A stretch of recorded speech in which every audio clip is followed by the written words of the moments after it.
যদি গুলি মারা হয় ওই দিন গুলি খাবো, লাঠি খাবো, কিন্তু কোন ইনডোর আলোচনায় যাবো না। কারণ আজ থেকে সরকারের সঙ্গে সমস্ত রকম আলোচনা, ইনডোর আলোচনাকে আমরা বয়কট করলাম। যা হবে রাস্তায় আন্দোলন হবে, রাস্তায় সিদ্ধান্ত হবে, মারধর, গুলি গালা, বোম বারুদ যা কিছুই সরকার তার পুলিশ প্রশাসন যা করুক আমরা তার সম্মুখীন হব। নবান্ন আসলে প্রশাসনিক মহল, এখানে প্রোটোকল আছে, অনেক কিছু ইয়ে করতে হয়।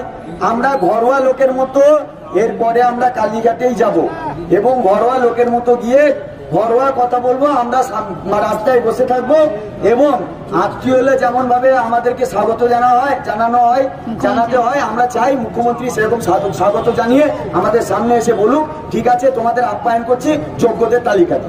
এবার অনুমতির ধারদারি না, আমাদের কোনো অনুমতির ধারদারি না আমরা। কারণ ভালো করে শুনুন, দুর্নীতিটা যদি নিয়ম বা আইন করে ফেলে সরকার, আর সেই নিয়মে বা সেই আইনে যদি আমাদের নিরপরাধীদের শাস্তি হয় এবং সুপ্রিম কোর্টেও যদি নিরপরাধীদের শাস্তি দেওয়া হয় আর এটাও যদি আইন হয়, তাহলে সেই আইন অমান্য করার ক্ষমতা আমাদেরও আছে। আমরা কোনো আইনের আর ধার যাচ্ছি না, আমরা আইন অমান্য করবো। কারণ এ নিয়ে আমাদের যে অভিজ্ঞতা, বারবার তারা আমাদেরকে ইনডোর আলোচনায় যাওয়া হচ্ছে, নিয়ে যাওয়া হচ্ছে এবং একটা মাখন লাগানো কথা বলা হচ্ছে, কিন্তু কাজের কাজ কিছু করা হচ্ছে না। এখন যেটা জানালেন পুলিশ আধিকারিকরা যে আজকে অন্তত তারা লিস্ট পাবলিশ করতে পারবেন না, আমরা অত্যন্ত আশাহত। আমরা কিন্তু আজকে এখান থেকে আমরা সমস্ত আলোচনা করে সিদ্ধান্ত নিচ্ছি, আমরা সামনের সপ্তাহে আবার একটা আন্দোলন যাচ্ছি এবং এই সপ্তাহের শেষের দিকে, এবং আমরা স্পষ্টভাবে এখানে অ্যানাউন্স করছি আর কোনোদিন কোনোভাবে সরকারের সাথে কোন ইনডোর আলোচনায় যাব না। যা হবে এবং রাস্তাতেই ফাইসাল্লা হবে। যদি গুলি মারা হয় ওই দিন গুলি খাবো, লাঠি খাবো, কিন্তু কোন ইনডোর আলোচনায় যাব না। কারণ এখানে আমরা যে নবান্ন অভিযানটা করলাম সেটা সফল নয়, সেটা আপনারা যেটা বলছেন সফল নয় স্বাভাবিকভাবেই। কারণ রাজ্যের সিএম, মাননীয় সিএম, উনি লুকিয়ে ছড়িয়ে বেড়াচ্ছেন এবং যে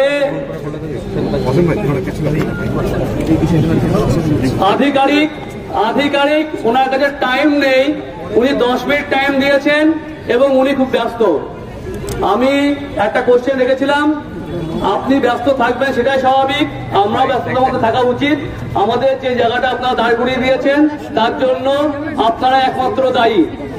এবং আর একটা বিষয়, ওনারা পরিষ্কারভাবে যেটা বললেন মিটিং করে সিদ্ধান্ত নিয়ে জানাবেন আজকে লিস্টটা পাবলিশ হবে কিনা। পুলিশ প্রশাসনের মাধ্যমে আমরা জানতে পারছি যে লিস্ট আজকে পাবলিশ হচ্ছে না। এবং ওনারা আগে যেটা করেছিলেন বারবার একটু আইনি পরামর্শ বলছিলেন, কিন্তু আজকে স্পষ্টভাবে ওনারা জানালেন লিস্টটা পাবলিশ করতে আজকে পারবেন না। কিন্তু আমরা ওনাদের কাছে বারংবার জানিয়েছি, লয়ার শুধু স্টেট গভর্নমেন্টের নয়, আমাদেরও লয়ার আছে এবং আমাদেরও বড় বড় লয়ার ছিল। তারা যখন বলছে রিভিউ পিটিশনে লিস্ট দেওয়া যায়, আয়ে করে কোনো লিস্ট দেওয়া যায়, সেখানে তাদের লয়ার কি করে উল্টো কথা বলছে সেটা আমরা বুঝতে পারছি না। আর একটা বিষয়, এখানে ওনারা একটা জিনিস বলতে চাইছেন লিস্ট দিলে রিভিউতে বেনিফিট হবে কি হবে না। আমরা স্পষ্টভাবে জানিয়েছি রিভিউতে কিছু বেনিফিট হোক বা না হোক লিস্টটা আমাদের দরকার, কারণ লিস্টটা আমাদের সম্মানের জায়গা, আমরা মাথা উঁচু করে বাঁচতে চাইছি। আমরা জানি আমরা কোন রকম দুর্নীতির সঙ্গে যুক্ত ছিলাম না। তাহলে কি আপনি ইন্ডিভিজুয়ালি আইনি লড়াই করবেন নাকি সরকারের দিকে মুখাপেক্ষী হয়ে থাকবেন? আমরা সরকারের পক্ষে তাকিয়ে নেই, সরকারের দিকে তাকিয়ে নেই। আমরা কিন্তু জানেন অলরেডি রিভিউ পিটিশন ফাইল করেছি, আমরা এগিয়ে যাচ্ছি, আইনি যে লড়াইগুলো আছে সেগুলো করছি আমরা। কিন্তু পাশাপাশি যেটা সবথেকে বড় দুঃখের বিষয় যে আর্টিকেল 12 বডি, এসএসসি আমাদের রেকমেন্ডিং বডি, তারা এখনো পর্যন্ত আমাদের লিস্টটা দিতে পারলো না। নবান্নের বৈঠক সেরে এসে বলেছিলেন যতক্ষণ না পর্যন্ত লিস্ট প্রকাশ হবে রাস্তা ছাড়বেন না, আপনারা সিদ্ধান্ত করলেন। এটাকে কেন আপনাদের পিছু হটা হিসেবে দেখা হবে না? না, কারণ দেখুন লড়াই মানে এক পা এগিয়ে এক পা পিছিয়ে ঝাঁপ দেওয়ার মতো ব্যাপার। আমরা আশা ছিলাম যে ওনারা লিস্ট পাবলিশ করবেন, শেষ মুহূর্তে তারা বললেন যে লিস্ট পাবলিশ করতে আজকে পারছেন না।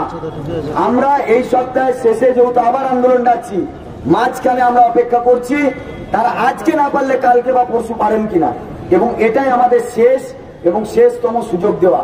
এরপরে আমরা কোনো মিটিংয়েও যাব না, কোনো ইনডোর আলোচনাতেও যাব না, যা হবে একদম রাস্তায়। আপনারা তো বারংবার শেষ শেষ বলে যাচ্ছেন, বিকাশ ভবন থেকে শুরু করে আজ অব্দি। আমরা কারোর কোনো ভয়ে মাথা নত করি না, এটা আপনারা আগেও দেখেছেন। আমাদের পা ভাঙা থেকে মাথা ফাটা থেকে কর্নিয়া রক্তাক্ত হওয়া সবটাই আপনারা দেখেছেন। অর্থাৎ ভয়ে পিছু হাঁটা আমরা কোনোদিনই পিছু হটিনি, এবং এই লড়াই আন্দোলনে যতই আমরা মারধর খাই সেই অভ্যাসটা আমাদের হয়ে আছে। আগামী দিনে সেই মারের প্রস্তুতি আমরা প্রশাসনকে নিতে বলছি। আপনার অভাব কিছু নেই, হ্যাঁ নিশ্চয়ই আবহাওয়া খারাপ আপনারা জানেন, কিন্তু আপনারা এটাও জানেন যে আমরা একটা দীর্ঘমেয়াদী অবস্থান এখনো চালাচ্ছি বিকাশ ভবনের সামনে। তো আমরা পিছু হচ্ছি লোকবলের অভাবে, এটা একদম নয়। আমরা এটা একটা সিদ্ধান্ত নিচ্ছি কারণ অস্বাস্থ্যকর পরিবেশ পরিস্থিতি, অনেক ম্যাডাম আছেন এখানে, নিশ্চয়ই আমাদের কোনো ব্যবস্থা নেই। আমরা যারা আছি আমরা আবার আমাদের অনশন মঞ্চে যেখানে মঞ্চ আছে সেখানে চলেই যাব। আমরা তো আন্দোলন থেকে সরে যাচ্ছি না, কিন্তু আমাদের একটা সিদ্ধান্ত নিতে হবে এটাই যে যেহেতু সরকার তার কথা রাখছে না, এবং এই যে তারা যে বিচারিতা বারবার ঘুরিয়ে ঘুরিয়ে একটা বৃত্তের মধ্যে তারা ওই কলুর চোখ বাঁধা বলদের মতো ঘুরছে, এই ঘোড়াটা আমাদের বন্ধ করতে হবে। মেহবুব দা, আজকে মুখ্যমন্ত্রীর সঙ্গে দেখা হয়নি, পরবর্তীতে বলছেন রাস্তার আন্দোলনেই থাকবেন, তখন কি মুখ্যমন্ত্রীকে রাস্তায় এসে আপনার সঙ্গে বৈঠক করতে বলবেন? এর আগেও আপনারা দেখেছেন এই এসএসসি আন্দোলনেই দেখবেন মুখ্যমন্ত্রী রাস্তায় নেমেছিলেন, নামিয়ে আনা হয়েছিল ডাক্তারদের আন্দোলনে, কিন্তু ডাক্তারদের আন্দোলনে এসেছিল। তো রিভিউ পিটিশনটা আমাদের সামনেই আছে, কালকে থেকে সুপ্রিম কোর্টের দরজা খুলছে। নিশ্চয়ই আমরা সেই পরিস্থিতিটাই তৈরি করবো এরপর, যাতে আমাদের না যেতে হয়, যাতে উনি আসেন। সেবার কি তালিকা আসবে? আগে আপনারা কর্মসূচির অনুমতি দেবে পুলিশ মনে করেন? নিশ্চয়ই আমি মনে করি যে উনি এলে তালিকাও আসবেন। মনে করছেন মুখ্যমন্ত্রীর আদেশ ছাড়া তালিকা বেরোবে না, তাই তো? না, কারণ সব জায়গা থেকে আপনারা নিষ্ফল হাতে ফিরে এসেছেন। একদম, কারণ ওনার মানে নির্দেশ ছাড়া আমরা নিশ্চিত হয়ে গেছি যে পশ্চিমবাংলার গাছের পাতা নড়ে না, প্রশাসনিক গাছের পাতা। তাই উনি যদি মনে করতেন যে এটা পাবলিশ করবো, উনি করেননি।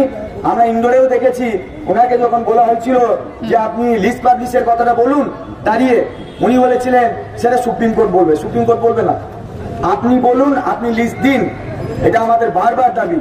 তো আমরা লাস্ট বারের মতো এই ইনডোর মিটিং করলাম, আমরা সিদ্ধান্ত নিলাম যে আমরা আর কোন ইনডোর মিটিং এ থাকবো না। আর আপনাদের জন্য সেই পরিকল্পনা ABCD এই সপ্তাহে আমাদের যে ABCD এবার আমরা ডাইরেক্ট জেট প্ল্যানে যাব। এবং আমরা দেখেছি যে তারা সর্বদা টেন্টেতে হয়ে কথা বলছে। সেই জায়গা থেকে বলছি, আজকে আমরা যে সিদ্ধান্তটা নিয়েছি, আজকের এই যে নবান্ন অভিযান, এখানে ইতি টানা হচ্ছে, এবং এরপরে এই সপ্তাহতেই আমরা আরেকটা অভিযান করব। সেটা সিদ্ধান্ত নেব কোন ডেটে কোন অভিমুখে আমরা যাচ্ছি, সেটা সিদ্ধান্ত নিয়ে আপনাদেরকে অবশ্যই জানানো হবে। আর একটা বিষয় বলে রাখি, এই যে আইনি পরামর্শ কতদিন চলবে? আর উনি একটা কথা আবার বলেছেন, স্টেপ বাই স্টেপ নাকি সরকার এগোচ্ছে এবং সরকার নাকি যোগ্যদের পাশেই আছে। সব মুখের কথা, মন ভুলানো, বাচ্চা ভুলানো কথা চলছে, কিন্তু এখানে এই কথাগুলো আর চলবে না। সেই কথাগুলো ইতিদানার দিন চলে এসছে। আমরা জানি লিগালি আমাদের স্কোপ আছে, শুধু সরকারের সদিচ্ছাটা নেই। আগেও দেখেছি নিয়োগের ক্ষেত্রে নিয়োগটা করতে চাইছিল না, বিভিন্ন অজুহাতে নিয়োগটা ডিলে করছিল।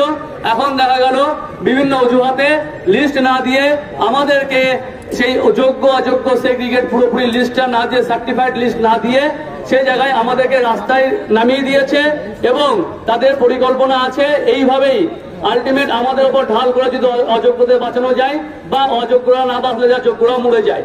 এই যে অভিসন্ধিটা আছে, সেই অভিসন্ধিটা বন্ধ হওয়া দরকার, এবং ইমিডিয়েটলি লিস্টটা পাবলিশ হওয়া দরকার। সে জোরালো দাবি রাখছি, এবং আশা রাখছি নেক্সট যেদিনকে মুভমেন্ট হবে সেদিনকে আমরা লিস্ট আদায় করে ছাড়তে পারবো।